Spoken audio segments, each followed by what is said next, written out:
Bonjour à toutes et tous, bienvenue dans cette nouvelle émission qui va parler du film The Belgian Wave, partie 2. Donc dans la première partie, pour ceux qui n'ont pas encore vu, elle est disponible sur la chaîne YouTube. Vous allez pouvoir voir Kamal Messaoudi et Jérôme ici présents qui discutent un peu de la jeunesse du projet, plus du côté narration et intention d'auteur. Aujourd'hui, on va rentrer dans quelque chose d'un peu plus technique avec trois personnes qui ont été des acteurs majeurs dans la création du film. Donc on a d'abord Ayrton Emmons ici qui est le monteur du film. On a Yannick Franck qui est donc qui a fait la bande originale du film. Et on a Jean-François Awad qui est, je ne sais pas si je prononce bien, Awad, qui est donc le directeur photo du film. Donc la dernière fois, c'était un peu plus, on va dire, abstrait. Aujourd'hui, on va rentrer dans une configuration un peu plus technique, puisque le but aussi des émissions, c'est de vulgariser un peu, on va dire, les domaines du cinéma qui sont moins connus. On connaît souvent le réalisateur, l'auteur, enfin donc le scénariste, les acteurs, mais on connaît un peu moins l'équipe technique qui se trouve derrière la création d'un film et sans lesquels ce serait impossible de réaliser quelque chose de joli à voir et à écouter, évidemment. Donc je vais vous laisser vous présenter un par un, brièvement, et aussi nous expliquer comment vous êtes arrivé sur le film, est-ce que vous connaissiez déjà Jérôme, etc. quoi. On peut commencer par Jean-François.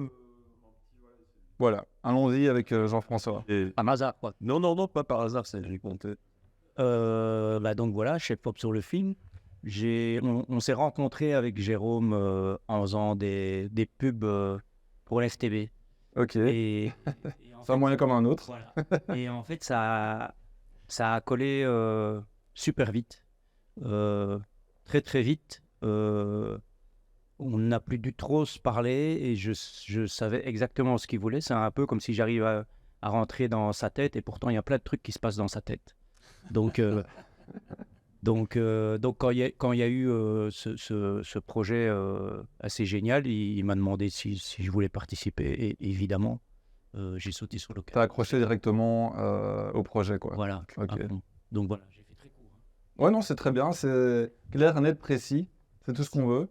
Yannick, je t'en prie. Oui, merci. En fait, ça m'ouvre un peu la voie, puisque, en fait, ce que tu dis, je pourrais presque dire la même chose. C'est pas rencontrer RTBF, mais par contre, on se connaît depuis quelques années. Jérôme, c'est quelqu'un d'un enthousiasme extravagant et très porteur du point de vue créatif, je dirais. Et du coup, quand il m'a demandé de faire une musique pour lui, c'était tout de suite une évidence. Et ça s'est déroulé dans une forme d'harmonie depuis le début, en fait, où je renvoie. En fait, on a fonctionné de manière un peu spéciale. Je lui renvoie énormément de choses. Et puis, il y a une sélection un peu naturelle qui se fait. Voilà. Alors, on devait se présenter. Là, je suis déjà dans le vif du sujet. Ouais, non, mais Voilà. c'est très bien, comme ça on comprend un peu qui a participé, de quelle manière. Oui, Donc, vous voilà. aviez déjà travaillé ensemble avant ce film ou c'était la première collaboration? Non, c'était vraiment des affinités plutôt, on va dire, amicales et cinéphiles. D'accord, Voilà. ok. C'est une bonne base Oui. de travailler ensemble. Tout à fait. Bah super, je te remercie. Merci à toi. Et on finit par Ayrton, du coup. Moi, c'était sur le film Split and Split. Ok. T'étais déjà monteur dessus ou... En fait, c'est ça, ouais, j'étais co-monteur dessus parce qu'on était trois à monter le film. On avait un ami en commun, il cherchait un monteur supplémentaire pour le film, et puis on s'est rencontrés dans un bar, on a commencé à travailler ensemble, puis on est devenus amis. Et puis du coup, j'étais embauché sur ce projet-là, de cette manière-là. Donc c'est toi, Jérôme, qui l'a contacté pour... Oui, tout à fait. Voilà, c'est ça. C'est qu'en fait, à côté de ça, on a un groupe qui s'appelle VHS From Space et Ayrton est VJ dedans aussi. Ok. Et en fait, dès que Avoir en live, absolument.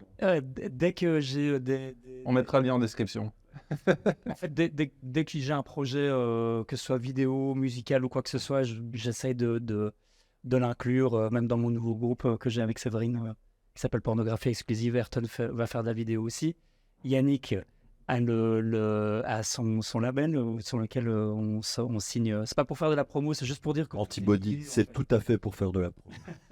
Bah, on est là pour ça aussi. Hein, Et JF a tourné le clip qu'on va sortir dans 2 semaines. Donc en fait, tout est lié. En fait, Ok. c'est un univers étendu, je vais dire, où on est vraiment des collaborateurs très très proches. En fait, enfin, c'est plutôt de l'ordre de la Dream Team, en fait, tu vois. Ouais. Euh, Je vois ça. ouais. Ben voilà, en fait, c'est que Oui, non. en fait, moi, je pense que, enfin voilà, on fait pas des films tout seul, tu vois, et donc c'est très lourd à porter.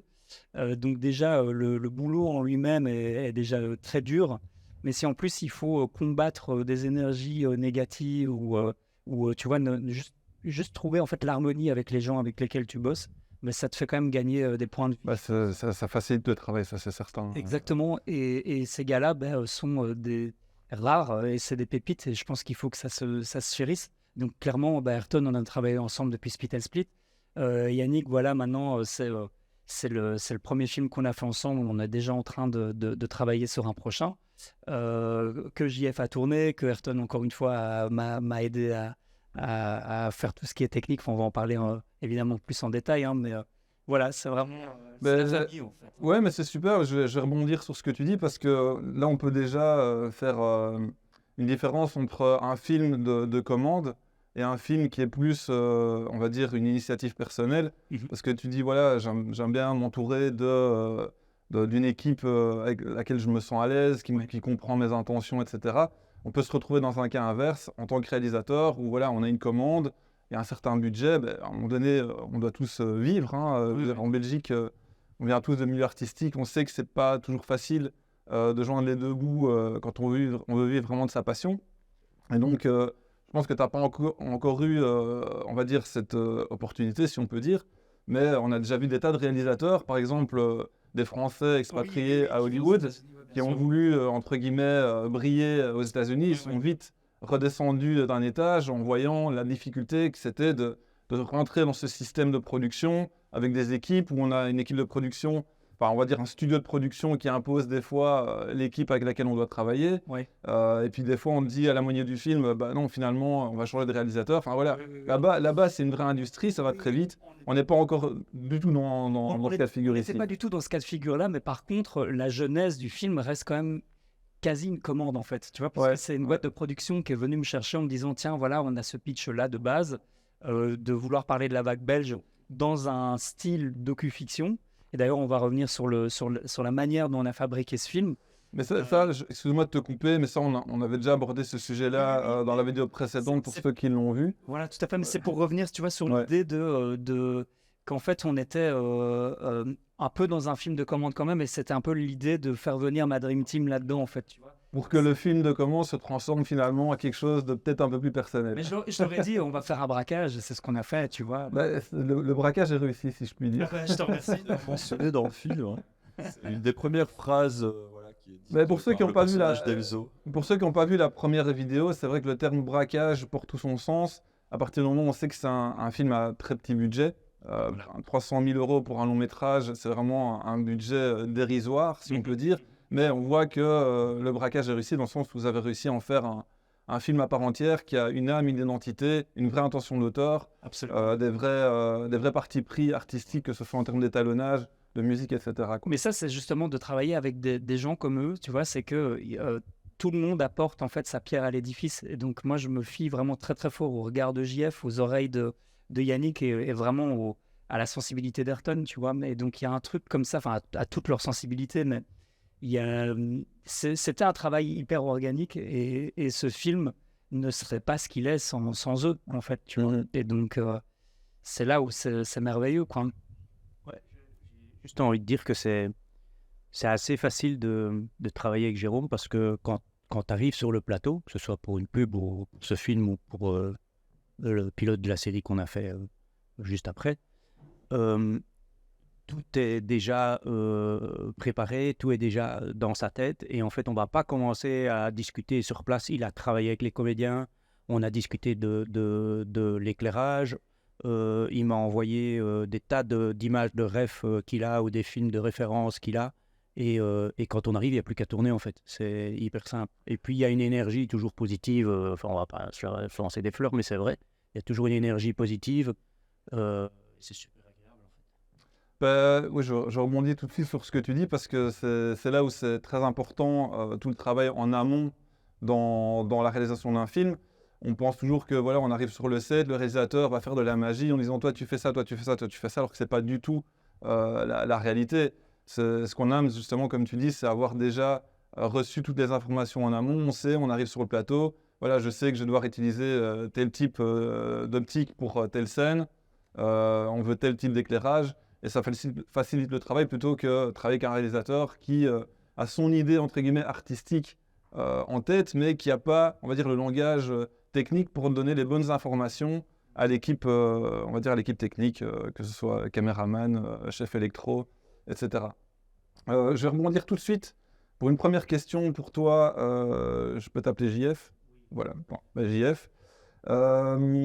Donc pour toi, quel a été le plus gros défi technique dans ce film, en sachant qu'il y avait 20 jours de tournage?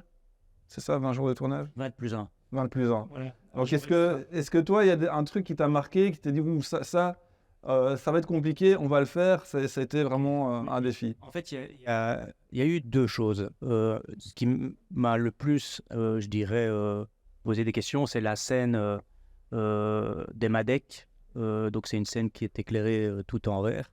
Et alors, le premier endroit qui est le premier jour de tournage, on tourne dans le bureau d'Elzo.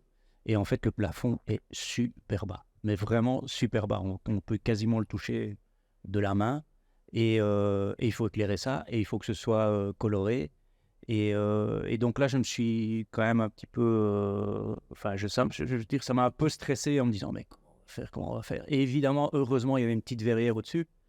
On a placé le bureau à cet endroit-là. J'ai vu ça avec Jean-Pierre, le décorateur. Et donc, on a mis 2 SL1, pour ceux qui connaissent, des SL1 mix colorés. Donc des RGB en LED, quoi. Exactement, de la marque DMG. Et je me rappelle d'ailleurs, c'est le premier jour, Jérôme arrive sur le plateau, il avait été voir les comédiens et tout. Et il me dit, JF, c'est fort coloré, on rajouterait pas un peu de blanc, donc un peu de lumière blanche, entre guillemets. Et je dis, Jérôme, tu te rappelles ce que tu me dis? Ouais, pardon, on fait un hold-up. Et donc, on est tout de suite parti sur une ambiance, alors qu'on a mis un peu d'ambré sur les personnages, et puis après, on a coloré, alors c'est de manière un peu technique, mais on peut y revenir comment on a éclairé cette scène-là. Et puis, la scène des Vadek, là, c'est quand même le gros truc, la grosse scène. Là, c'est une dominante complètement verte, et puis il y a un petit rappel de rouge pour faire des couleurs complémentaires. Complètement vert, mais alors très peu de moyens, mais il faut quand même l'éclairer. Et là, à l'inverse, là, c'est une très grande salle, du coup, avec des hauts plafonds, j'imagine. Super haut, il faut tourner avec un drone, beaucoup de fumée, pas beaucoup de budget, donc on a dû aller chercher des spots d'événements. Ouais, vous avez mis des gelades dessus ou... Non, on les a mis en vert. Ok. Mais c'est vrai que cette scène, elle suit juste une autre scène où ils sont en train de regarder des cassettes de l'époque de Marc. Et en fait, c'est une scène qui est inversée au niveau couleur. Donc la scène précédente, elle est rouge, une dominante rouge avec un peu de vert. Et puis descendre les escaliers et on se retrouve dans une dominante complètement verte avec un peu de rouge. Ouais. Voilà, c'est des choses auxquelles on réfléchit avant, mais voilà, c'était les deux challenges de ce film. Et d'ailleurs, cette scène des Madec, on l'a tournée en une nuit. Ouais. Ce qui est quand même assez dingue parce que c'était 43 plans, je pense. Ouais, il y a beaucoup de plans, beaucoup de découpage. Hein. Et c'était une scène qui devait se tourner obligatoirement dans le planning, elle s'est retrouvée la nuit la plus courte de l'été, en fait. Ouais. Comme on ne pouvait pas obstruer le plafond, Il fallait tourner de nuit obligatoirement. il fallait tourner de nuit obligatoirement avec la deadline de plus ou moins 7 heures du matin, puisque le soleil allait arriver, donc ça allait complètement pourrir tes lumières. Hein. Bah ouais, à un moment donné, le jour se lève et moi je commence à stresser parce qu'il y a les gars des effets, je sais pas si on peut spoiler le truc, mais enfin, il y a... Il y a ce petit alien qui naît, et puis il y a la lumière du jour qui arrive, quoi. Et donc, et on n'a pas 10 000 sources à les remettre dehors, et on n'a pas le moyen d'effectivement occulter cette verrière. Et c'était le clou du spectacle. Je veux dire, il y avait une bonne partie du budget qui partait quand même dans les effets. Oui, Il y avait les props. bien les éclairer. JF. C'est vrai que les props jouent beaucoup dans dans le côté organique de ce film. C'est une combinaison de plein de choses en fait. Tout est organique en fait. Le montage est organique, la musique aussi est organique. Yannick en lui-même est organique parce qu'il était, il était là à chaque version de montage Et dans le film. et puis voilà. Et, puis- Guaranteed 100% organ. et donc tu vois, la musique était déjà faite d'ailleurs, donc on l'avait en tête. On tournait avec cette musique en fait déjà. Elle a quasi pas changé. Oui, alors c'est la technique Léon Morricone. Donc, on va... Je voulais juste dire ça parce que... Ouais, non, mais on va directement bifurquer là-dessus, parce que sinon, je vais parler qu'à JF. Mais j'ai d'autres questions pour JF, on y reviendra après, mais comme ça, on a déjà un peu planté un certain défi technique du fait de tourner un long métrage seulement en 20 jours, donc ça doit être vraiment millimétré. Donc on en revient à ce que tu disais, enfin Jean-François, où tu savais exactement ce que tu avais à faire au début de chaque journée de tournage. C'est ce qui a permis que ce soit un travail aussi efficace et d'arriver aux objectifs que vous étiez fixés. On va rebondir là-dessus pour toi, Yannick. Donc, à quel moment, on va dire, de la création du film, tu es intervenu? Donc, et à partir de quel moment? C'est-à-dire, est-ce que quand Jérôme a commencé à monter l'équipe, il t'a déjà contacté? T'es arrivé une fois que ça commençait déjà à tourner? Voilà, dis-nous un peu à quel moment toi tu es arrivé. Je suis très en amont et puis ça a été très parallèle parce qu'en fait, je pense que ce qu'il fallait, c'est simplement que Jérôme déclenche un imaginaire. Voilà, une sorte de trigger, quoi. Paf, il appuie et puis après, dès qu'il m'a pitché, en fait, même avant l'envoi du scénario, il y avait des idées. Et après, des images mentales qui donnent de la musique. Et du coup, on fantasme sur le film et puis il y a des choses qui naissent. Et puis il y a un retour, en fait, où je lui envoie des choses. Donc c'est une façon spécifique de travailler, travailler sur scénario. C'est plus 60s que de 2010, quoi. Hein, 2020 ou même, voilà, enfin, même dans la décennie qui vient, je pense pas qu'on va se remettre massivement à faire ça. Donc c'est un petit peu, moi, c'est le côté que j'aime bien, on va dire, du cinéma d'exploitation, du cinéma à l'italienne. C'est que tu peux tout à fait ne pas coller à l'image. Tu peux tout à fait envoyer un réal pour favoriser d'abord un imaginaire du film. Et du coup, le fait que certains comédiens, que des chorégraphes, des danseurs aient eu de la bande-son avant, que des gens qui jouent aient eu des idées sonores de l'univers du film, moi je pense que ça participe de l'état d'esprit. Et voilà, c'est un peu la technique Ennio Morricone, Sergio Leone, où en fait ce qui a... Alors là, bon bref, non, je vais pas dire ça comme ça, mais je veux dire, ce qui a été important dans les westerns de Leone, c'est aussi d'avoir eu la bande-son très tôt. Et en fait, de diffuser sur le plateau. Et ce qu'on a fait, en fait, notamment pour ce truc dont JF parlait. Mais je suis assez d'accord avec ce que tu dis, hein, dans le sens où déjà avoir une idée de la musique qu'il va y avoir, après on bifurquera sur Ayrton parce que c'est tout à fait lié aussi pour le montage. Oui, mais complètement.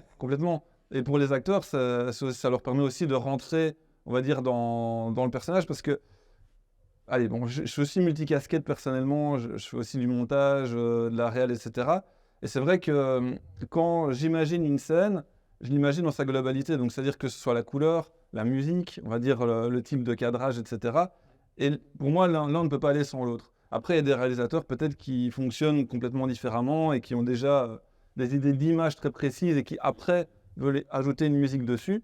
C'est tout à fait chacun son école, on va dire. Hein, mais, de certaine manière, ça défie aussi les codes hollywoodiens, on va dire, de vigueur, enfin, en vigueur du moment aussi. Enfin, ils sont en vigueur depuis les années 40, mais qui sont la bande-son, tu te cales sur l'action. Et en fait, Jérôme, c'est un cinéaste super mélomane. Donc, en fait, qui a fait des clips, voilà. Et donc, qui monte beaucoup sur les temps de la musique, les rythmes, et qui aussi a des visions qui sont aussi générées ou encouragées, enrichies par la musique. Et du coup, là, c'est super intéressant pour moi parce qu'on sort de l'illustration musicale, on arrive dans un truc un peu plus... tu vois, quelque chose où ça fusionne un peu plus, quoi. Moi, du coup, si j'ai bien compris, vous avez fait énormément d'allers-retours où toi, tu faisais une proposition. Sans arrêt. Voilà, c'est ça. J'ai adoré, en fait. C'est génial. Donc, c'est une création vraiment vivante du début à la fin. C'est pas sur les images, je fais le film, la musique, c'est vraiment... Non, voilà, c'est bien en amont, puis j'ai pu me rendre sur le plateau, il y a toute une aventure humaine à laquelle j'ai pu participer, que j'ai adoré.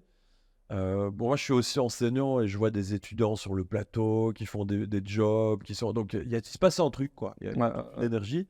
et on jouait la musique sur un plateau avec les danseurs qui dansent en rythme comme ça, et puis toute l'action du tournage. C'est génial. Donc c'était souvent présent sur le set. J'ai pas été beaucoup présent, hein, parce que c'est pas mon boulot, je vais pas passer j'étais plutôt dans mon studio à travailler, mais bon, sur demande, j'étais là, quoi, voilà, notamment pour la fameuse nuit des Madec, on va peut-être appeler ça comme ça. Donc cette nuit où on a tourné, et où il y avait ce rituel. On n'en dira pas plus. Qui était la nuit à la fois la plus longue et la plus courte de l'année, quoi. Hein, c'est vrai, c'est en plus ça. Exactement. Et tu bosses, excuse-moi, Je t'en prie. tu bosses avec quel matos? Tu bosses, tu sais un peu expliquer où tu bosses Oui, alors moi j'ai favorisé le home studio parce que j'adore le fait de pouvoir, on va dire, être tout le temps un petit peu en train de travailler.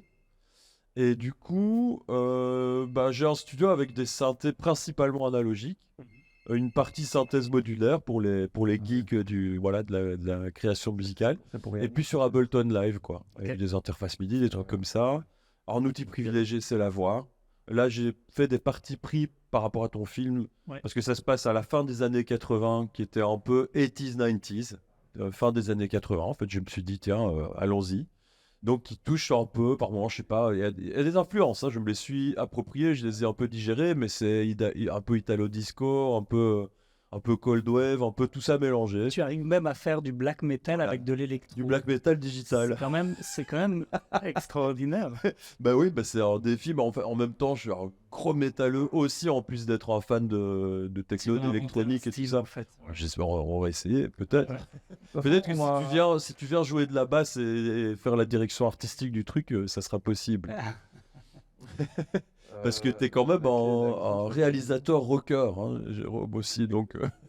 Ben oui, Sur mon bureau. écoute, voilà, ouais, c'est comme ça qu'on s'amuse et qu'on crée des univers. Je pense que c'est par l'audace d'oser faire des choses qui sont peut-être pas conventionnelles que on peut en tout cas s'amuser, quoi. Enfin, tu vois, on fait de l'art, c'est quand même Ouais, moi, je dois dire un truc par rapport à ça et à ton influence sur ma vie créative. Je crois que c'est intéressant, c'est que le fait qu'en fait, on a tendance à être beaucoup tout seul. Et parfois, c'est dur. Et parfois, moi, j'ai fait mon propre label parce qu'il y a eu le Covid et tout ça. Mais c'est génial, mais ça isole aussi. Mhm. On se dit, bon, voilà, je fais ça. Bon, ça va peut-être intéresser certaines personnes. Puis, de temps en temps, une proposition. Là, en fait, c'est une forme de moment de ma vie où c'était vraiment l'énergie, espèce de bombe d'enthousiasme et des multicolores, comme ça, espèce de flash comme ça, où je me dis, wow, ok, là, il y a quelque chose où on se comprend vraiment. C'est très excitant. Ouais, ça, c'est important, on se l'est déjà dit. oui. Mais voilà, maintenant, c'est dans les annales. C'est officiel. Bah, en tout cas, oui, ça s'est ressenti, hein, de toute façon. J'ai encore réécouté la bande-son, justement, tout à l'heure, avant de préparer l'émission. Disponible sur Antibody Label. Mais même sur SoundCloud. J'ai peut-être mis décembre, c'est pas sûr, peut-être que quelqu'un l'a reposté, c'est très possible, parce qu'en fait le distributeur la poste absolument partout. Ouais, Elle est sur Bandcamp. Spotify, elle est sur Bandcamp, Bandcamp. Voilà, moi je privilégie le Bandcamp parce que Ok. c'est une plateforme qui finance aussi les musiciens, Ok. qui est généreuse, Ouais. qui est pas Bah donc la bande-son est disponible là-bas si vous voulez l'écouter. et sur toutes les ça vaut- plateformes. ça vaut le détour. Merci.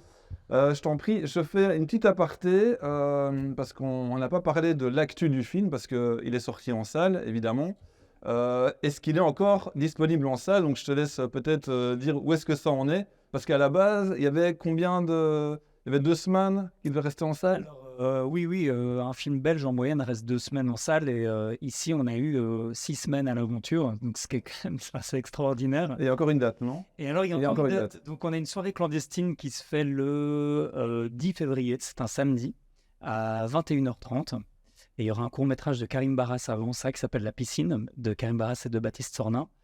Et en fait c'est génial parce que j'en ai discuté avec le cinéma aventure qui voulait continuer l'aventure évidemment et du coup on s'est retrouvé à organiser ça. Il y en aura probablement d'autres encore et donc là on sort vraiment du système classique de distribution et on est vraiment plus proche du Midnight Movie en fait quoi. Ouais. C'est kitsch, provoquant. Mais du coup, pour les gens qui pourraient se poser la question, qui ne savent pas exactement comment ça se passe, parce qu'au final, il y a la réalisation du film. Je veux dire, déjà, c'est un chemin de croix pour que l'idée qu'on avait à la base sur papier sorte vraiment sorte déjà tout court et sorte en salle. Ça, c'est vraiment la consécration finalement, parce que on pourrait croire que ça arrive souvent, mais ça n'arrive pas très souvent, que ce soit pour un réalisateur, on va dire pour un chef-op, pour quelqu'un qui fait une bande originale, c'est pas tous les jours, et pour un monteur aussi, excuse-moi, c'est pas tous les jours qu'on a un film sur lequel on a travaillé qui sort en salle. Donc c'est déjà une victoire en soi que ça sorte en salle. Est-ce qu'au niveau budget, au niveau de la distribution, est-ce que vous êtes rentré dans le budget? Est-ce que vous avez dépassé, on va dire, ce que la boîte de prod avait espéré à la base? Est-ce que tu peux déjà nous dire quelque chose par rapport à ça, ou c'est encore trop tôt? Je crois que c'est encore un peu trop tôt pour parler de ça. Ce qui est certain, c'est qu'on a, on a fait environ 700 entrées lors de l'avant-première. Donc ce qui est quand même inespéré en fait. Et donc là, sur les 6 semaines, on a quand même dépassé les milliers de tickets en fait. En plus de ça, le film est sur Shadows, une plateforme quand même très très vue française spécialisée dans le genre. Plateforme où il y a beaucoup de films d'horreur. C'est un film qui a été très promu et le public y va. Ouais, exactement. C'est là où c'est génial, c'est qu'en fait, Le bouche à oreille fonctionne, quoi. exactement, grâce en fait, c'est là tout notre propos et tout notre combat, c'est que grâce au soutien d'un cinéma comme le cinéma aventure, qui est un cinéma de quartier, en fait, le bouche à oreille a pu fonctionner. Et en fait, on a centralisé, vu qu'on n'avait pas de distributeur, on a centralisé les tickets, enfin les séances en fait ici à Bruxelles, et on en a eu quelques-unes. On en a eu une à Mons, on en aura d'autres évidemment dans d'autres villes. Mais ouais, le bouche à oreille a super bien fonctionné, et donc du coup, bah, voilà, le film continue de tourner. Je crois qu'il n'est pas prêt de s'arrêter de diffuser. Du coup, on n'a pas encore de chiffres, mais dans l'absolu, ça doit être, à mon avis, c'est d'office un succès par rapport à vos attentes, j'imagine. Dans les frais, je pense. Oui. Classé 6,1 sur IMDb, donc c'est pas négligeable. Ouais. Et donc oui, quand tu parlais du cinéma de genre, c'est aussi pour là qu'on est là ce soir, Oui. dans sur ce plateau d'émission, qui est encore un format hybride aussi, dans un studio voilà, qui n'est pas encore connu à Bruxelles. Mais si on vous a fait venir, What's the Frame Studio, exactement. Et si on vous a fait venir, c'est aussi pour que ce genre de film puisse se faire, on va dire, de manière plus régulière en Belgique, parce que le cinéma de genre, c'est vraiment un genre qui est sous-exploité dans le cinéma belge, et il y a en général très peu de budget.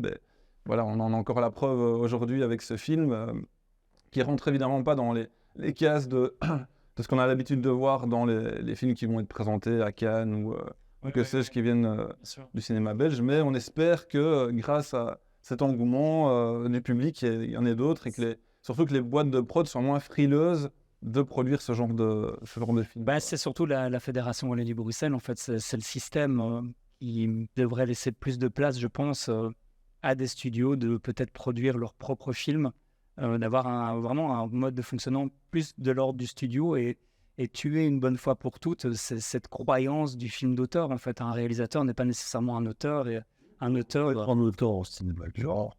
Un auteur dans le cinéma de genre, et en plus, on n'est pas dans les années 60, le cinéma qui marche le mieux dans le monde, c'est le cinéma de genre, quoi. Bah ouais. On va passer... Un amoureux du genre, d'ailleurs, ici, qui est... Justement, on l'a pas encore entendu. Donc premièrement, toi, comme tu l'as dit tout à l'heure, tu as été contacté assez rapidement pour le projet.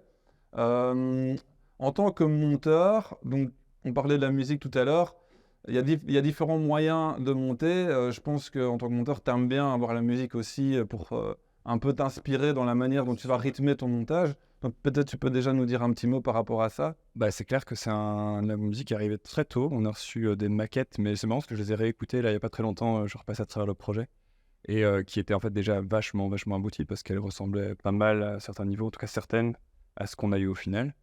Et c'est clair que pour travailler, ça aide énormément à sentir le rythme, à sentir l'ambiance, la direction à prendre. Et comme disait Yannick, et c'est vrai, c'est que Jérôme est un grand mélomane, et donc il y avait par exemple la séquence de Manek, je me souviens, où il voulait que l'introduction fasse une certaine durée pour que ça tombe à un certain moment de la musique, pour qu'on arrive à un certain moment de la scène. Donc c'était très particulier. Là où ce qui arrive souvent, c'est qu'on monte une séquence, puis la musique s'adapte plus ou moins. Et là, c'était vraiment, j'ai adapté l'image à la musique, ouais. donc que ça tombe au bon moment, de bonne manière. Donc, la séquence n'était même pas encore montée, on avait la musique, on l'a montée en fonction de la musique. Et c'est valable pour la fin d'ailleurs aussi avec les soucoupes. Et c'est vrai pour la fin, il y a les soucoupes où tu me dis non, c'est pas là, là, tu l'entends là, c'est maintenant la première soucoupe d'arriver, non. Et donc on fait aimé. Du coup, c'est un peu en tout cas pour cette scène, c'est un peu comme si tu devais monter un clip finalement. Ouais, Tu as déjà la vraiment. musique, Après, t'as on les regarde, images. pour ceux qui ont vu le film, il y a beaucoup d'images à la minute, donc clairement, il y a un univers clipesque. Moi, je me suis dit, en voyant le film, je me suis dit, moi qui fais un peu de montage, enfin, c'est pas mon métier, on va dire, de prédilection, mais j'en fais beaucoup quand même. J'ai dû me dire à quoi devait ressembler sa timeline de montage sur certaines scènes où il y avait de la double exposition, ça faisait quelque chose d'assez pas mal. C'était riche vraiment. Faire le générique parce que pendant que je montais dans la salle de montage, Jérôme à côté parfois soit montait quelques séquences, mais surtout il montait genre le générique où il expérimentait les choses, il préparait les timelines et puis moi je les réintégrais. Et ce générique par exemple, je me souviens, j'étais obligé de le rendre et d'avoir une petite piste au-dessus pour pouvoir le lire parce qu'à la fin c'était des couches de photos, de couches, encore une couche avec un truc. Donc en fait ça ne se lisait plus, c'était plus possible. Mais et ce qui explique aussi le rythme parfois assez découpé dans certaines séquences, c'est pas non plus tellement une volonté, c'est que c'est un film, comme on l'a dit, qui a été tourné aussi sur 20 jours, donc c'est-à-dire qu'il n'y a pas beaucoup de prises. Ouais. J'avais quand même la chance d'avoir un découpage assez fourni, donc à chaque séquence, il y avait quand même pas mal de prises de vue différentes, mais donc du coup, très peu de prises pour chaque plan. Il y avait En termes de jeu, c'était compliqué, si j'avais pas ce que je voulais là où je voulais, j'étais obligé d'aller voir dans l'autre. Et comme on a enlevé énormément de dialogue, parce que bon, y a rien à faire, c'est un film dans lequel les gens parlent énormément. C'est bavard, ouais. Très bavard, je pourrais revenir dessus peut-être plus tard, mais ce qui fait que pour enlever du dialogue, forcément, on est obligé de passer sur un autre plan, et donc voilà, avec un découpage qui était parfois un peu restreint, ce qui fait qu'on trouve des solutions là où on peut, et ça explique aussi parfois le rythme un peu effréné, un peu surdécoupé, un peu surdécoupé, qui n'était pas toujours, en tout cas, une volonté de ma part, mais qui au final, alimente aussi l'objet qu'est ce film, quelque chose de très... c'est quelque chose, en tant que spectateur, on l'avait déjà dit dans l'autre émission, où en tant que spectateur, t'as pas le temps de te reposer, quoi. T'es pris par le truc du début à la fin, que ce soit, comme on dit, c'est vraiment multifactoriel, c'est vraiment la musique, le montage, la couleur. En fait, c'est ta rétine en pleine ébullition du début à la fin, quoi. Clairement, c'était quelque chose, en tout cas moi, une question que je me posais en salle de montage, je disais, ok, là, on va les assommer, on va les perdre.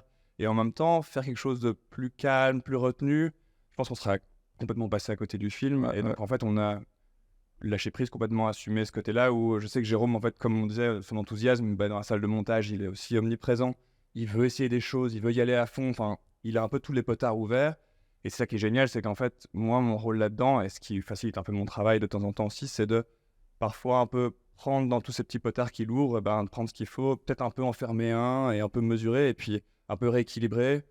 Et voilà, mais on était conscient que ce film était extrêmement dense. Et moi, ce qui m'a agréablement surpris, c'est qu'il soit si bien réceptionné par tout type de spectateurs là actuellement.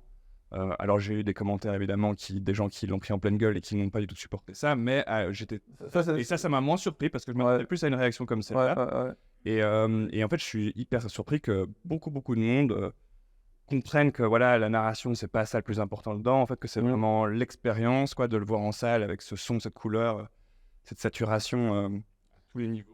Moi je me suis dit, clairement, il y a des gens, ils vont pas supporter, tu vois, tellement c'est presque une overdose, hein, le mot est pas usurpé, je pense. C'est vraiment une overdose de couleurs, de sons, de cadrage, de découpage, tout en fait est fait à un moment donné pour presque choquer finalement le spectateur. Moi je pense qu'à partir du moment où on ressort d'une séance où on a eu des émotions extrêmes, le film est réussi parce que finalement le but c'est quoi? C'est de créer des émotions. De pas laisser indifférent en tout cas. Oui, c'est parce que tu peux regarder un film, tu vas dire ouais, c'était beau, c'était bien filmé, c'était bien cadré, et tu ressors de là, le film était plat, t'as pas vécu quelque chose. Dans Macron, ici, quoi qu'il arrive, tu sors de là, tu as vécu quelque chose. Tout à fait. Après, ça plaira pas à tout le monde, c'est certain, mais le cinéma n'est pas fait pour plaire à tout le monde non plus. Sinon, Évidemment. Je pense qu'on part perdant en essayant de faire un film qui plairait à tout le monde. Enfin, ouais, je suis tout à fait d'accord. ça ne me plaira pas, moi. En fait. Si quelqu'un essaie de plaire à tout le monde, je sais pas. Moi, ce que j'aime, c'est des visions tranchées, en fait. Et ici, j'ai des gens qui sont extrêmement tranchés, que ce soit dans leur choix de vie ou artistiquement. Et donc, voilà, c'est quelque chose qui est très inspirant aussi, quoi. Et voilà, ce sont des curseurs, mais je suis pas le seul foufou là-dedans, hein, de la bande. Non, mais c'est cache bien, bien l'enjeu. c'est bien qu'on puisse le découvrir aussi parce que on donne rarement la parole aux gens qui sont derrière, en fait, les travailleurs de l'ombre finalement. Souvent, le réalisateur a la lumière, la boîte de production, éventuellement le scénariste. Bon, le directeur photo, ça arrive aussi, mais bon, le monteur, allez, je veux dire, c'est très très rare qu'on l'entende s'exprimer sur le film. Et moi, je trouve que c'est intéressant d'avoir le point de vue que les gens voient aussi tout le cheminement qu'il y a pour qu'un film existe, quoi. On ne fait pas des films seuls, c'est sûr et certain, surtout que c'est un art extrêmement cher. Donc, non, on a besoin de très bons collaborateurs et je pense que c'est ça la qualité d'un réalisateur, c'est de savoir s'entourer, en fait, et trouver les talents qui vont transcender certaines formes de vision et se dire, ok, je comprends où tu veux en venir, mais et si je te fais écouter ça, ou si je te montre ça, ou si je te filme ça comme ça te fait quoi? Eh ben, moi, ça doit m'exciter, ça doit m'émouvoir, tu vois, et tous, que ce soit sur le plateau, JF qui me dit, ouais, ça te plaît ça? Je suis là, mais c'est encore plus beau que ce que j'imaginais.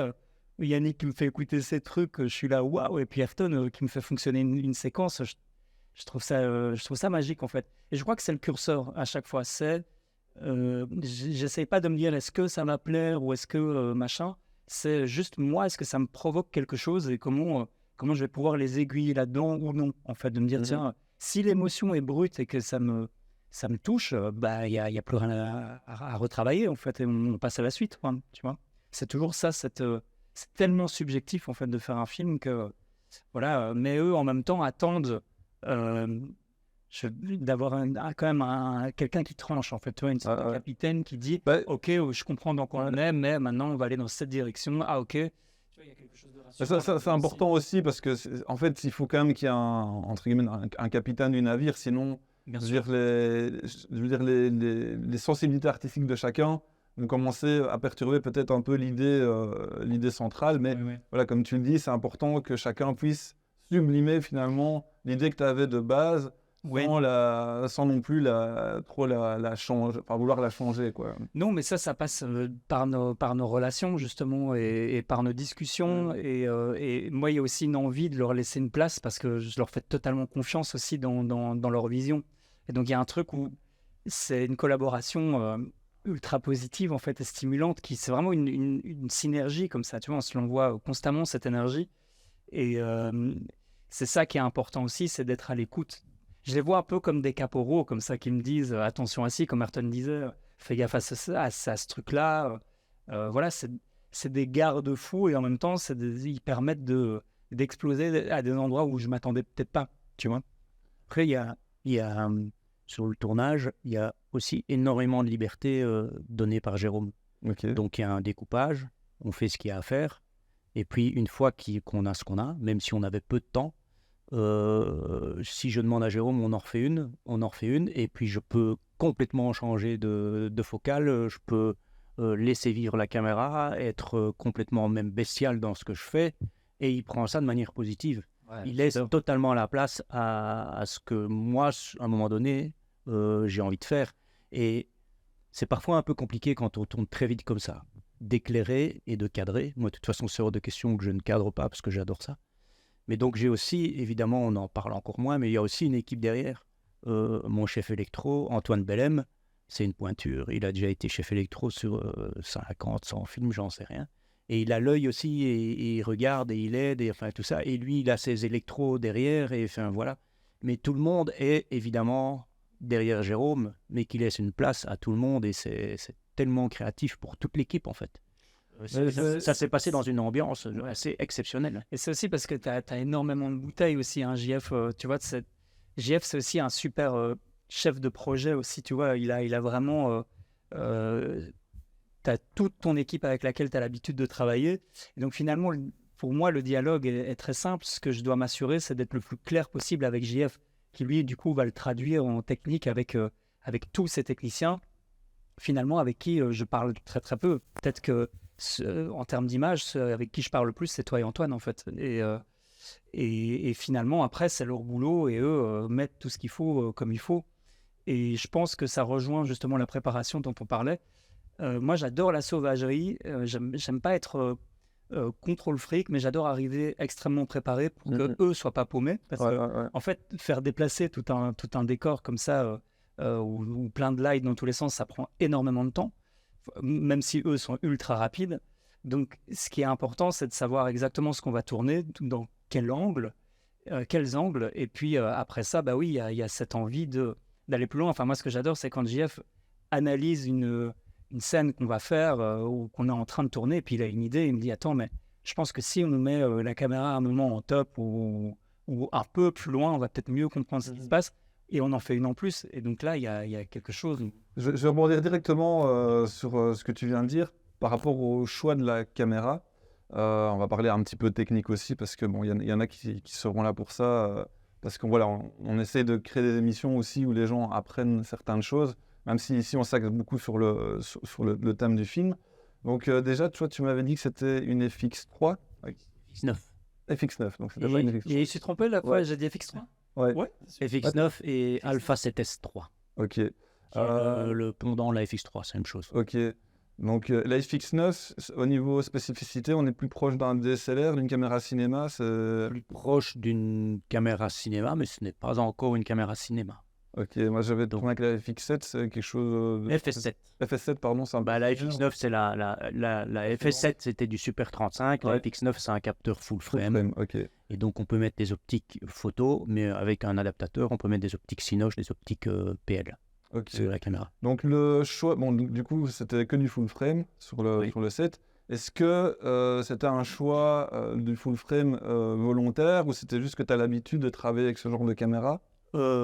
J'ai l'habitude de travailler avec ce genre de caméra. Alors, moi, j'adore parce que ça permet d'avoir des profondeurs de champ très limitées. Ça permet d'avoir beaucoup de flou. On a travaillé quasiment tout le temps à pleine ouverture de diaph.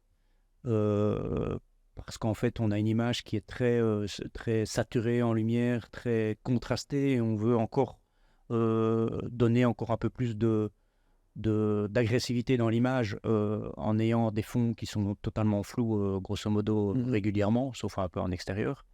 Donc non, c'est un choix. Alors, le budget a fait que, évidemment, on aurait bien aimé tourner avec une Arri ou une Venice ou une Cam. Le budget fait qu'on a dû tourner avec cette caméra-là. Donc après, on s'est dit, ouais, génial, on met cette caméra, et le plus important, c'est d'avoir des optiques Cinoche. Parce que finalement, le boîtier, on peut encore s'en sortir avec n'importe quel boîtier. Donc on s'est dit, ouais, génial, on va prendre une série d'optiques Cinoche. Vous avez pris quoi comme Eh bien, il n'y avait pas de budget. Donc Ouais. nous avons tourné avec des optiques Sony, qui sont des optiques photo pro, mais des optiques photo.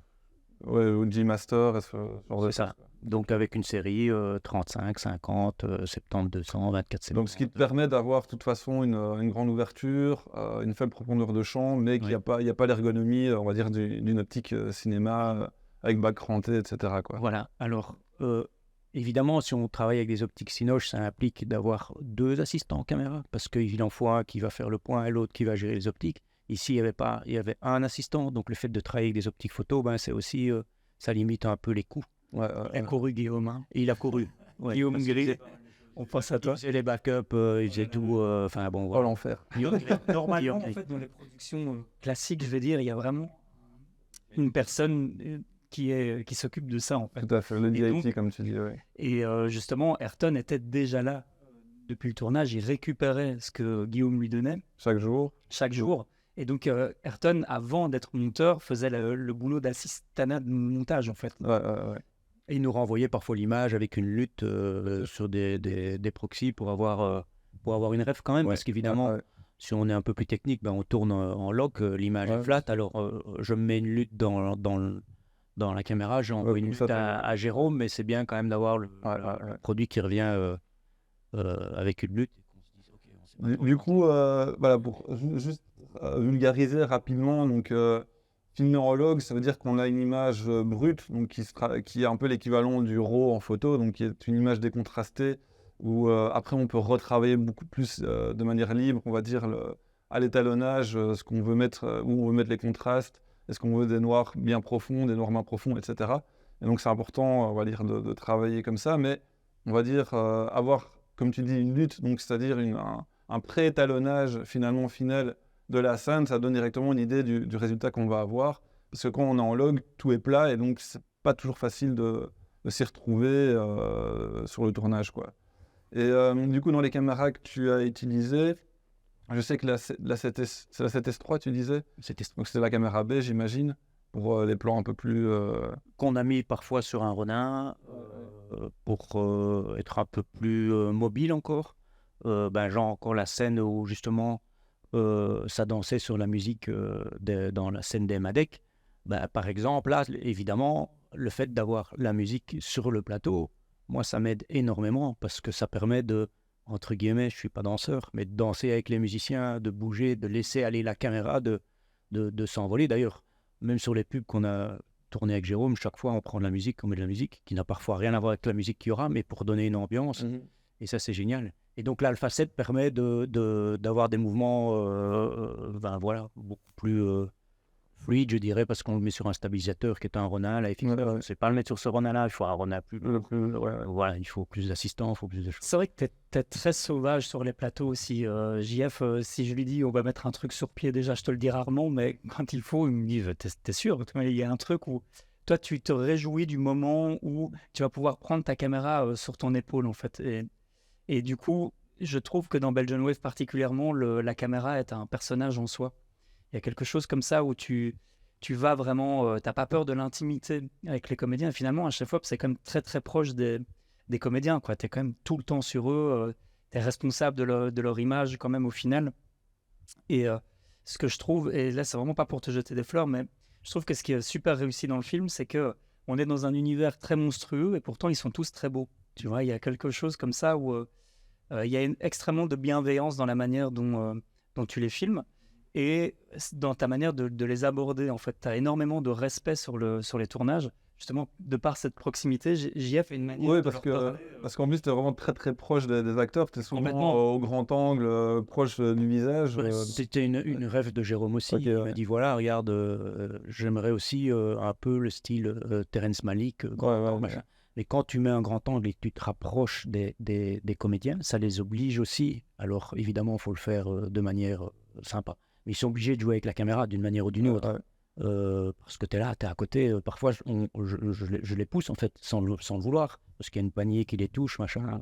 Ils doivent rester dans leur jeu, mais du coup, ils sont obligés en fait. Ils se retrouvent, on se retrouve face à face, quoi. Ouais, ça s'est vu dans beaucoup de plans. Je sais plus si j'avais encore une question par rapport à ça.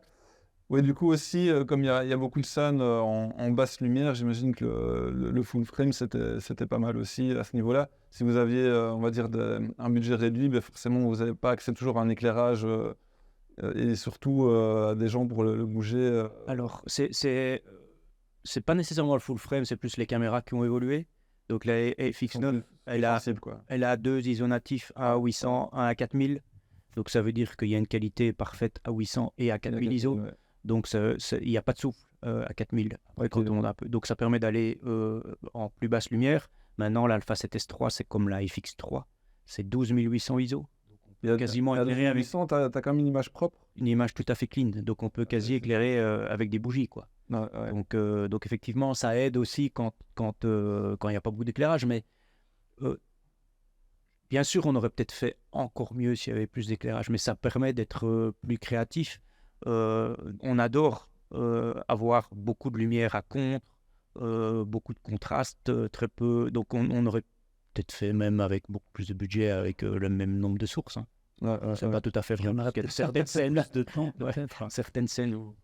Et du coup, pour les scènes qui sont les fausses images d'archives de Marc Warenberg, vous avez filmé avec la même caméra et puis vous avez dégueulassé l'image. Vous avez quand même voulu utiliser des fois des optiques peut-être un peu d'époque ou genre de Alors choses? ça, c'était la question à un moment donné. C'est vrai qu'on a fait aussi quelques tests avec Ayrton qui nous a... enfin, on a discuté de est-ce qu'on fait en 4 tiers, pas en 4 tiers, machin. Enfin, je mets des barres de ref.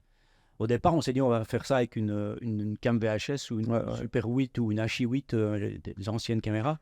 Mais en fait, après, on n'a plus le loisir de changer d'image. En fait, c'est what you see, what you get.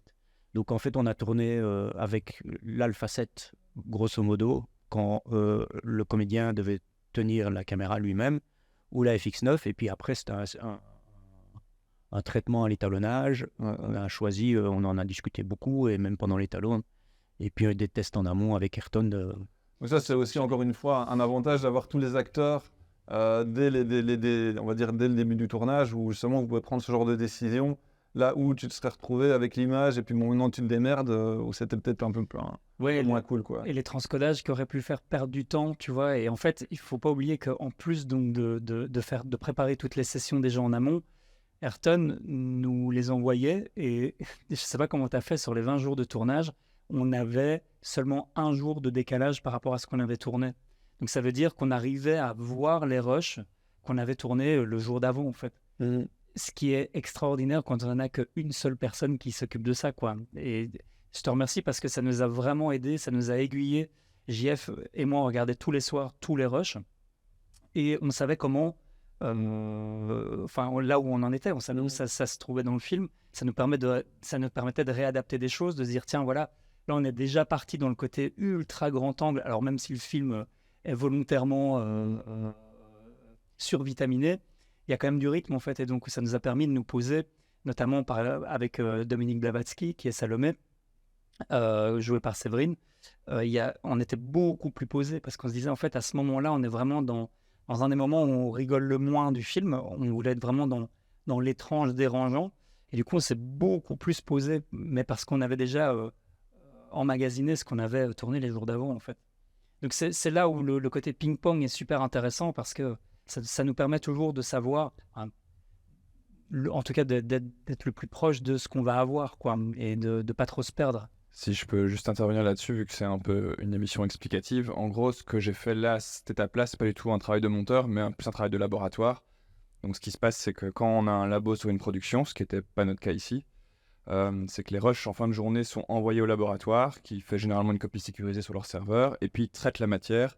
C'est comme tu l'expliquais, donc la matière arrive de manière brute, logarithmique, avec une image très délavée, très décollée, et on y applique une lutte, on transcode les fichiers, on les met en ligne également, pour que justement la production et toute l'équipe de tournage puisse y avoir accès, en tout cas les chefs de poste. Ça s'appelle les dailies. Et donc voilà, c'est au quotidien. Donc souvent c'est J+1, voire J+2, ça dépend aussi du trajet qu'il y a entre le plateau de tournage et le laboratoire, et puis voilà la mise en ligne de ça. Mais ça se fait grâce au numérique aujourd'hui, enfin c'est pas récent, mais depuis le début des années 2000 en tout cas, c'est quelque chose qui est possible. Ça facilite les échanges, on va dire. Ouais, et ça facilite. Et du coup, voilà, on l'a pas encore mentionné, mais du coup tu es monteur, mais tu as aussi étalonné le film du coup? Non, ça c'est le travail de Jérôme Berlem. D'accord, ok. Ouais. Non, je suis pas du tout étalonneur. Mais j'ai joué dedans, ouais. Je joue Jacques jeune. Ouais. Il joue le père de Karen jeune. Le père de Karen. Ok, d'accord. Je joue la peur, on est dans une séquence. Mais Ayrton a fait le suivi jusqu'à l'étalon aussi, et au-delà de ça, et c'est là aussi où je voulais en venir, c'est que, donc en plus, t'as vraiment surexploité. Ouais. Donc Ayrton a fait de l'assistanat, a fait le montage, et puis a fait tout le suivi de post-prod, donc à savoir récupérer en fait les plans sur lesquels il y aurait des effets spéciaux, et de les réintégrer au montage, et surtout de faire la confo aussi. Ouais, c'est ça. En fait, à la fin du montage image, donc, quand j'ai fait mon propre assistant, parce que je voulais pas que ce soit, bon voilà, ça c'est un peu mon côté un peu plus contrôle fric, mais je voulais pas que ce soit un stagiaire, vu qu'ils avaient pas l'argent pour un assistant, je sentais le truc venir, et donc je préférais moi préparer ma session, préparer la matière. C'était déjà une manière aussi de la découvrir, donc j'étais pas contre. Puis une fois le montage image terminé, donc on a eu 15 semaines de montage image à deux avec Jérôme. Et puis Jérôme a gardé encore 3 semaines où tu as repris le film chez toi, tu as continué, tu as peaufiné, tu as terminé le montage. Vraiment montage pur, quoi, non, pas ce qui est technique. Hein. Donc Ayrton m'a vraiment débroussaillé tout ça, et puis j'ai pu m'amuser, remonter des trucs. Faire des effets. Ouais, voilà. Pendant 3 semaines. Resserrer des choses, tu vois. mettre ta petite patte dans certaines séquences, Voilà, dans la séquence par exemple de trip.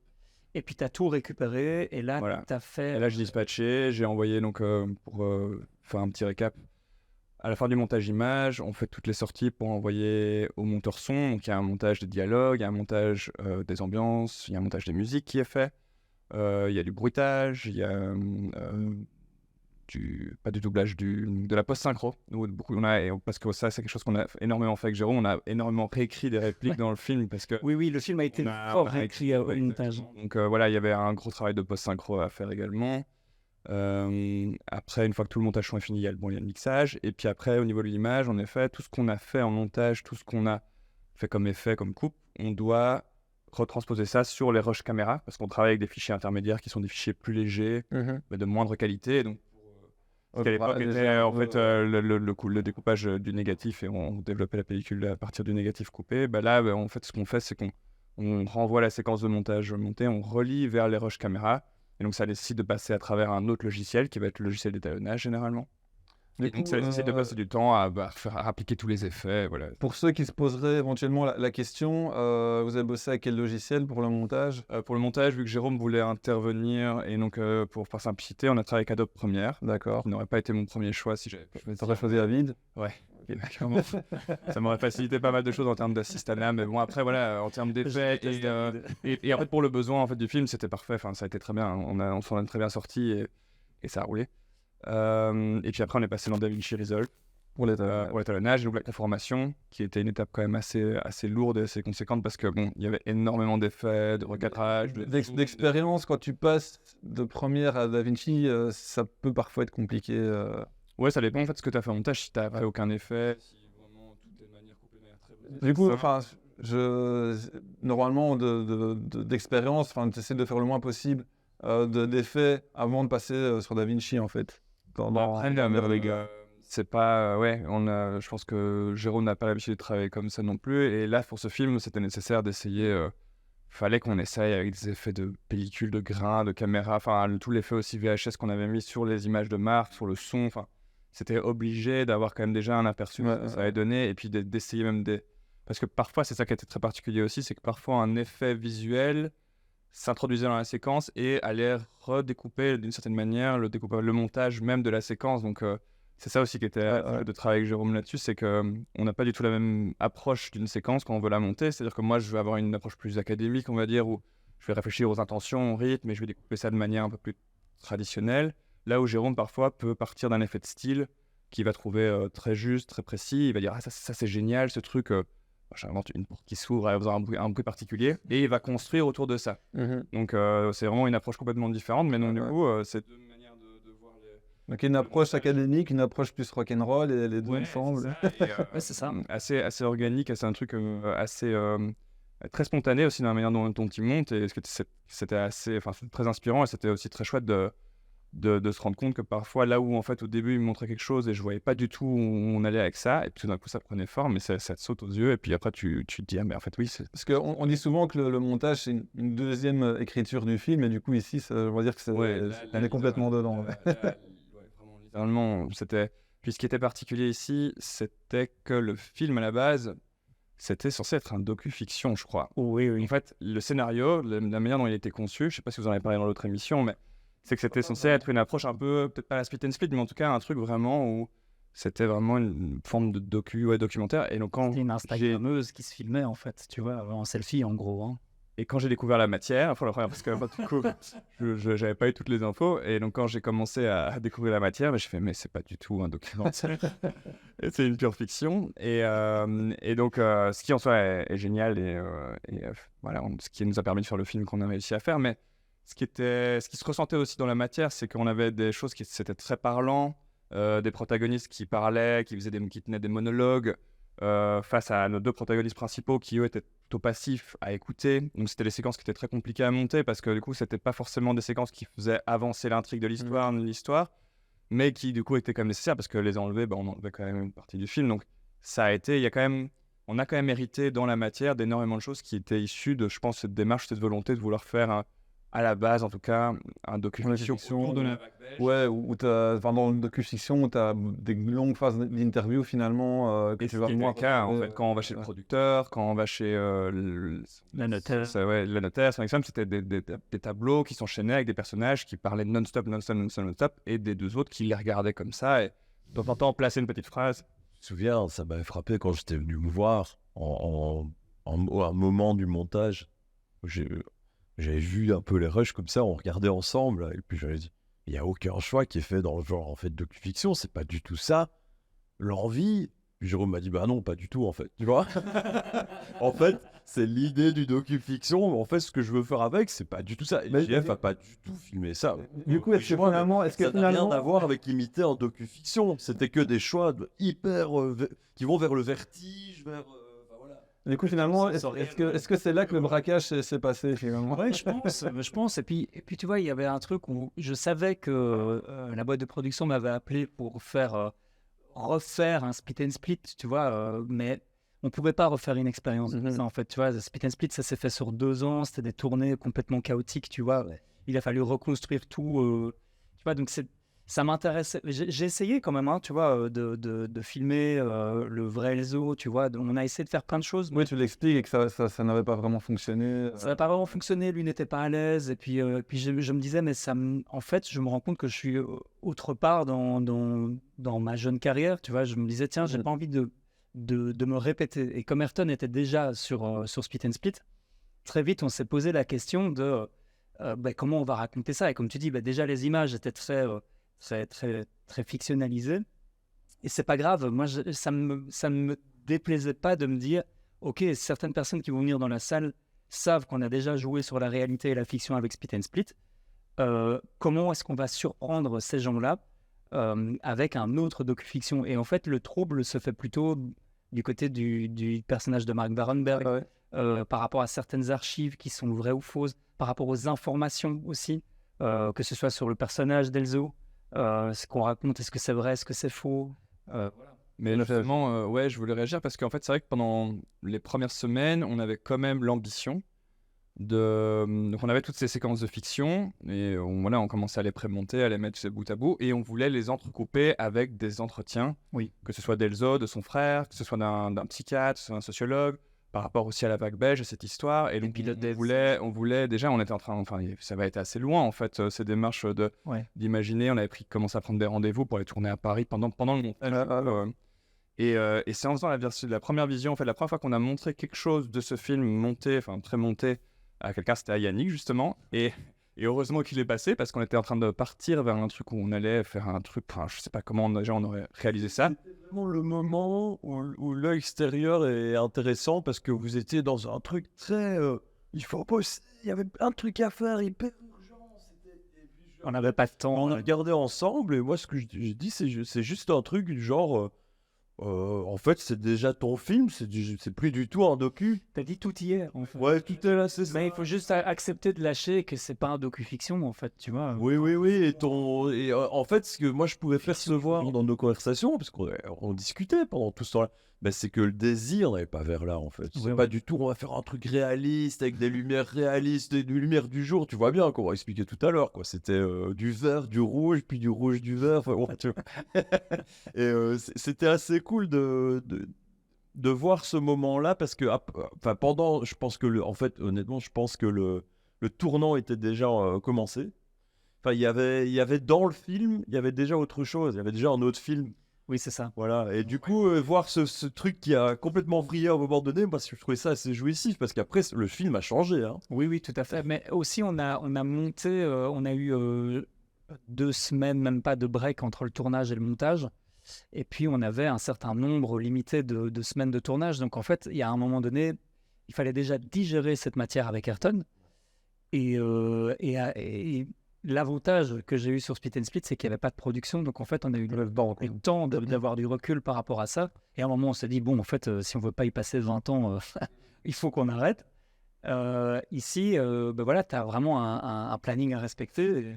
C'est là où c'est très intéressant ce que tu viens de dire, Yannick, c'est que quand tu as 2 personnes qui sont à fond, et surtout quand tu fais le montage, que tu montes les images que tu as toi-même filmées, enfin réalisées, tu vois, tu es vraiment t'es dans ton truc, t'as déjà fait la pré-prod, le découpage, Tu deviens fou. t'en as mangé matin, midi et soir à ne pas endormir. Mais à un moment donné où le cerveau n'arrive plus à faire la part des choses, et c'est là où finalement ton intervention, Yannick, a peut-être un peu sauvé les choses. Ou... Je vais pas jusque-là parce que honnêtement, tout était là. Oui, Pas comme si c'était des demi-choix qui Mais étaient faits. tu vois, comme on disait tout à l'heure, comme le montage c'est une réécriture du film, même si tout était là, c'est pas pour autant que le fait d'avoir une vision extérieure n'a pas aidé à ce que toutes ces choses-là s'emboîtent pour créer quelque chose de cohérent. Voilà. En fait, je dirais un ami qui te connaît et qui vient de voir, parce que là c'était vraiment ton ami, il n'y avait pas de montage son à ce moment-là. Hein. Je suis venu voir un peu, bon. Et c'est plus un ami qui te connaît, qui te fait à un moment donné où tu es la tête dans le guidon, qui te dit un peu plus, bah, fais-toi confiance, quoi. Vas-y, fais ton film avec, quoi. T'as tout. En fait, tu avais fait tous les choix dans ce sens-là. Ouais. Je pense que ça allait se faire, mais c'est tombé à ce moment-là. C'est plus ça. En fait, ce qui est génial, c'est qu'on était un peu tous sur la même longueur d'onde. Parce que quand Jérôme m'a appelé pour me dire qu'on n'allait pas tourner à Paris, qu'on n'allait pas faire les interviews et qu'on allait faire autre chose, je me suis dit, ah putain, mais c'est exactement ça. Mais oui, tant mieux, parce que... Mais non, mais je ne voyais pas non plus ce qu'on allait faire avec ces interviews. On en a discuté. Je dis, mais non, c'est pas possible. Et puis, il est venu avec une idée de montre, de machin. Et puis, de nouveau, on s'est dit, bon, on fait ça où? Ah bah, écoute, on va faire chez moi, dans le jardin. Et donc, c'est quand même assez génial pour une fiction de se dire, on va faire chez moi, dans le jardin. Et en fait, on va le faire nous deux. Parce qu'en fait, on veut... Et puis après, il y avait... Ça, c'était le jour rus+1, non? Voilà, et alors il y avait quand même le Squid Lab pour l'extraterrestre, et puis il y avait quand même Antoine Bellem, le chef électro, parce que on a quand même refait les cassettes vidéo, machin. Mais Il fallait la même ambiance. c'est Odile, la femme de JF, qui joue le monstre quand même. Hein, Ah ouais. Qui est venue faire Ouais, je lui ai dit. Ouais, voilà. J'ai dit, voilà, on ferait ça avec qui Odile, ok, c'est très bien, Odile, super. Et donc, ça lui trouvait un extraterrestre dans le jardin, enfin un monstre dans le jardin. Et il faisait super froid, nous on était bien habillés, mais en fait, c'est quand même assez génial de pouvoir faire ça comme ça en même temps, parce qu'en plus, c'est aussi une séquence que j'aime beaucoup au niveau de ce qu'on a pu faire au niveau de la lumière, une machine à fumer dehors. Enfin, je veux dire, ça donne aussi super bien, et ça a été fait comme ça. Et C'est comme c'est ça un côté magique quand même. oui, mais c'est comme ça que moi je l'ai négocié aussi auprès de la prod. C'est qu'on leur a dit, J'allais y venir.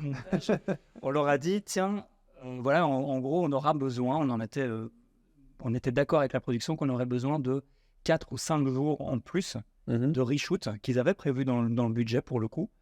Et en fait, je suis venu en leur disant, non, on a discuté avec Ayrton.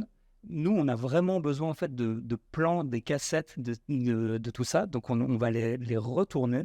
Mais moi, si je vous économise 4 journées, j'aimerais qu'on utilise moins de cet argent, mais qu'on le place là où moi je voudrais, à savoir dans les make-up de cet extraterrestre. Ouais. Exactement. Et dans les accessoires que j'ai fait moi, en fait, une petite cassette, tu vois. J'étais chez moi, j'ai foutu du café pour les vieillir, tu vois. Et finalement, on a condensé des super chouettes idées en une seule journée, mais j'ai pu avoir tous les jouets que je voulais. Donc, à commencer par JF, mon jouet préféré. Tu vois, et on a pu avoir, tu vois, toute la machinerie qu'on voulait. On a pu avoir les make-up qu'on voulait. Et donc, finalement, ça leur a coûté moins cher, mais c'était plus payant.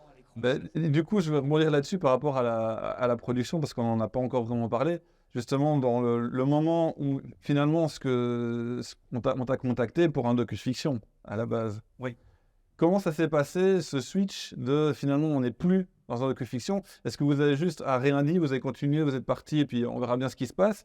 Ou est-ce qu'il y a une discussion, quand même, à un moment donné, avec la boîte de production? Parce qu'il faut quand même le rappeler pour les gens qui ne le savent pas. Je veux dire, c'est pas Jérôme qui est venu avec 300 000 € et qui a dit je vais faire mon film. On l'a contacté. Donc, c'est la boîte de production qui s'occupe de rassembler les budgets avec des coprods, de l'argent qui vient de 10, 20 sources, voire 30 sources différentes. Et il faut que tout le monde y trouve à un moment donné son compte. Du coup, comment ça s'est passé? Est-ce qu'on vous a laissé toute la liberté que vous vouliez?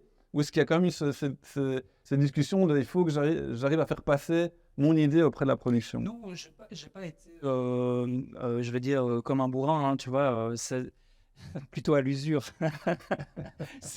c'est que, en fait, c'est des discussions qui, petit à petit, eux-mêmes se rendaient compte en fait que à un moment donné, on allait vraiment vers le film de genre. Et donc, ils ont compris que si on assumait le côté film de genre, film barré, film d'exploitation, Roger Corman et tout ça, on allait pouvoir toucher un certain public qui reconnaîtrait cette démarche radicale, tu vois.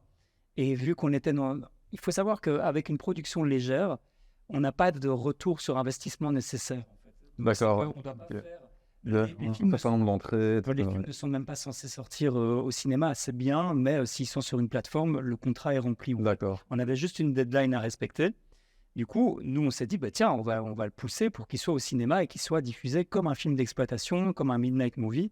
Et donc, c'est comme ça qu'on a poussé cette vision-là. Et donc, au moment où la brèche était ouverte, bah, c'est là où on s'est dit, il faut qu'on en profite et qu'on s'amuse, en fait, et qu'on fasse péter les couleurs, le son. Et voilà. Mais à un moment, on a pris la liberté là où elle était.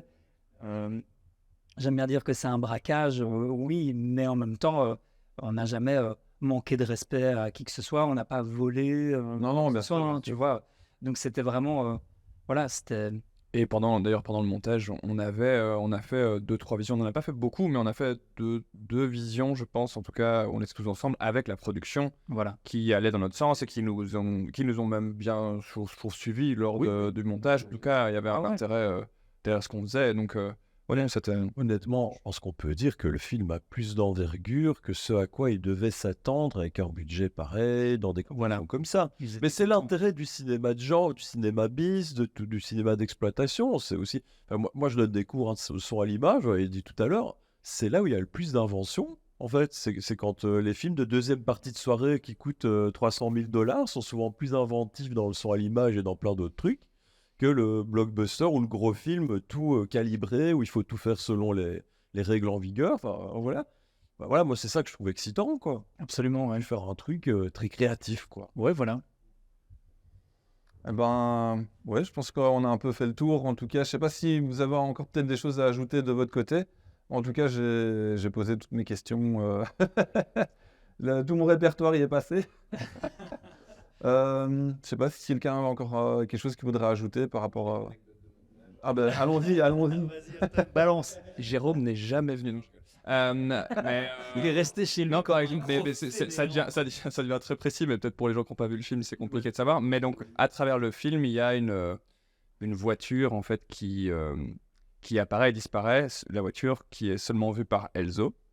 Mais à la base, dans le scénario, sachez-le, à la base, la voiture est vue par les deux protagonistes. Ils la voient tous les deux. Ouais. C'est juste que, en fait, ce qui m'a donné envie de la faire disparaître avec une petite astuce de montage, c'était que leur réaction n'était pas convaincante, on n'y croyait pas, c'était censé être étrange, menaçant, et ça ne marchait pas. Et du coup, à un moment donné, je me suis dit, tiens, jouons au jeu et faisons croire que ce soit que Elzo qui la voit, et pas du tout Karen. Mais du coup, à ce moment-là, il y a une certaine réécriture au montage. Parce que je ne me souviens plus très bien des dialogues à ce En fait, moment-là. on a triché, donc on a fait de la post-synchro Ok, sur la d'accord, première séquence où j'ai utilisé le large pour pas qu'on voit sa bouche, pour qu'il puisse dire une certaine phrase en disant si, je te jure, je l'ai vu. Et puis le reste, c'est des effets de Ça m'a fait penser à la scène de la vache dans La Haine. Tu vois, je sais pas si tu vois, où il voit une vache à un moment donné, et puis personne d'autre l'a vu, et personne ne le croit qu'il a vu cette vache. Et au final, voilà. Halloween, Ouais. avec donc ce Michael Myers qui apparaît et que seul Laurie voit. Hein. Je pense qu'on verra cette scène avec la voiture qui disparaît. Ouais, chacun a sa référence, mais bon, c'est un ressort qui, à mon avis, a déjà été utilisé dans beaucoup de films et beaucoup de situations. Ouais, tout à fait. Bah, c'était drôle de laisser. En fait, c'est pareil. Ayrton a fait une blague et il a un humour vraiment particulier qui me vraiment et qui me fait vraiment fort rire. Et du coup, je me suis dit bon, on va le laisser parce que ça marche. Et puis, certaines personnes se sont même énervées en disant mais ça n'a aucun sens. Oui, moi j'ai déjà eu son retour en disant, elle dit mais c'est pas normal parce qu'après elle dit ah oui je la vois et pourquoi est-ce qu'elle la voit là maintenant, enfin bref, oui j'en ai pas mal de retours. Ça on l'a réécrit du coup après. Ouais. Mais en fait du coup il y a quelque chose de l'ordre de je rentre dans ta magie en fait tu vois et en fait au final ça s'inscrivait quand même bien dans la philosophie du film donc voilà ça a des répercussions plus tard en fait. Il faut savoir qu'Ayrton et Jérôme se laissaient des blagues dans le montage lui-même. J'ai quand même été témoin de ça.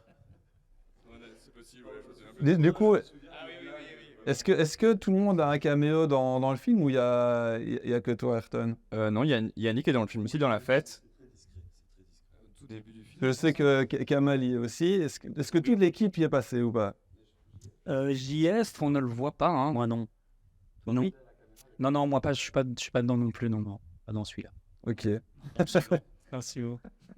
Oui, parce que maintenant, il y a peut-être même un arc narratif qui est en train de s'écrire autour de cette équipe, de ce type de réalisation aussi, finalement. Hein. Il y aura peut-être un univers étendu de Jérôme et de fiction. Ben, je l'espère. Il y a déjà énormément de liens à Split and Split en fait dans Belgian Wave pour ceux qui les reverront l'un à la suite de l'autre. Ben, c'est parce que voilà, on était déjà dessus et puis voilà, c'est des private jokes qui deviennent un univers. Ça devient des gimmicks. Hein, ça. Voilà, exactement. Et je trouve ça très gai de voir. Là, je suis par exemple plongé dans du Mike Flanagan, tu vois, et je trouve ça génial qu'ils reprennent les mêmes comédiens et que dans un de ses premiers films, il parle déjà d'une de ses séries qui a fait le plus gros carton Netflix. Enfin, tu vois, je trouve que c'est des idées comme ça. Un personnage écrit un bouquin, et ce bouquin devient un truc énorme. Enfin, c'est plein de petits liens comme ça qui me plaisent. Ben, on a hâte de découvrir les suivants, du coup. Ce qui est chouette, c'est de pouvoir redécouvrir le film aussi. Il faut donner envie aux spectateurs, pour ceux à qui ça plaît, de se replonger dedans. Et voilà, il y a plein de easter eggs, comme on dit, plein de choses vraiment cachées. Et Des œufs de Pâques. Voilà, c'est ça. D'ailleurs, c'est bientôt. Ah bah, Enfin, voilà. oui. Déjà il y a déjà dans les magasins des petits chocolats et des trucs. Oui. Ben voilà, je pense qu'on a fait le tour. Tu as quelque chose à ajouter, peut-être JF ou non? C'est bon. Tu es content d'être venu? C'est super. Franchement, ouais, c'est super beau. C'est assez génial. C'est vrai qu'on est même plus surpris d'être au barrage de la Gillette, tellement on a tourné. Oui, c'est vrai. C'est vrai qu'il ne fait pas si frisqué que ça, même un peu chaud. Une petite brume, voilà. Ouais. On est bien. En tout cas, moi, je vous remercie à tous d'être venus. Et j'espère que voilà, ça vous a plu. C'est un format un peu hybride aussi, hein, comme le film. Donc voilà, je pense que ça rentre dans la genèse de cette histoire. Merci. Hein. Ben, merci et à bientôt. Ah oui, on va peut-être dire juste dans la prochaine émission, on recevra donc... Alors, dans la prochaine, on va recevoir Karine Barras, Karen de Padua, Séverine Quéron, ouais, les pires, hein, vraiment...